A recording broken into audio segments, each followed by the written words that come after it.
आता रिसेंट की बंजारा जे आहे ते आंध्रमध्ये एस टीमध्ये मोडतात, तेलंगणामध्ये एस टीमध्ये मोडतात असं सांगितलं जातं, पण ते 76मध्ये आले. आणि मग तोच प्रकार आत्ताही मराठा आंदोलन झाल्यानंतर आंध्राचं गॅझेटमधनं त्यांना हे दिसतं आहे. आणि मग इथल्या महाराष्ट्रातलं सुद्धा सगळे हे आहेत ते काय म्हणतात आपण बंजारा आम्हाला आदिवासीमध्ये घ्या, तिथल्या गॅझेटला आहे आम्हाला घ्या, हे होणं शक्य नाही.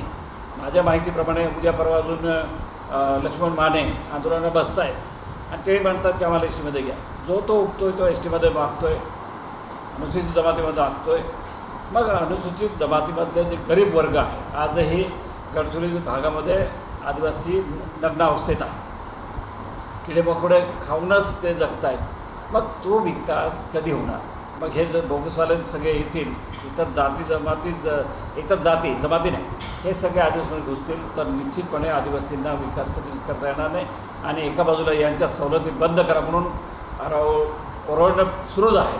आणि फार अगदी आदिवासींच्या विरुद्ध वातावरण पूर्ण देशात असताना हा जो प्रकार आहे हा आदिवासीमध्ये घेण्यासाठी जो प्रकार सुरू आहे. लाखो लोक नोकऱ्यांमध्ये आहे, त्यांना सुप्रीम कोर्टाने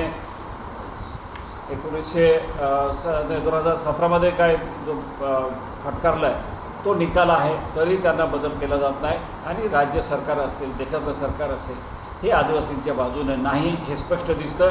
आणि विशेषतः भाजपचं सरकार हे आदिवासींच्या विरुद्ध आहे आणि नको त्या बोगस लोकांना आदिवासीमध्ये टाकण्यासाठी वेगवेगळ्या कृत्या लढवत आहेत, त्यांना ते सपोर्ट करत आहेत. आणि निश्चितपणे आदिवासी ज्या दिवशी जागृत होईल, कुठलंही गव्हर्नमेंट असेल त्या गव्हर्नमेंटला हे भारी पडेल. गव्हर्नमेंटने लक्षात ठेवलं पाहिजे, तुम्ही ट्रायबल ॲडव्हायझरी काउन्सिलची मीटिंग लावा, प्रोसिजरप्रमाणे जा आणि आदिवासींना कमी समजू नका. सरकारने एवढी हिंमत करण्याची गरज नाही.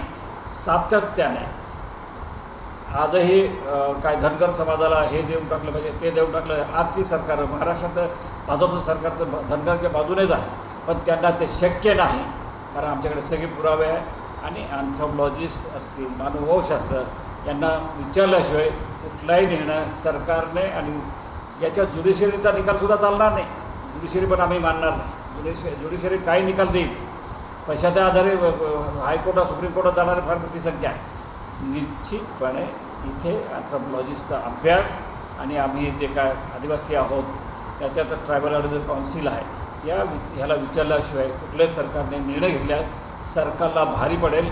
मी म्हणतो एखाद्या दिवशी ॲटम बॉम्बसारखं होईल हे सगळं. म्हणजे लोक जेव्हा हे होईल ना, तेव्हा चिडलेलं असेल ना, तेव्हा सरकारला कुठलंही सरकार असेल त्यांनी लक्षात ठेवावं, हे भारी पडेल. एवढंच फक्त या प्रसंगी सांगतो.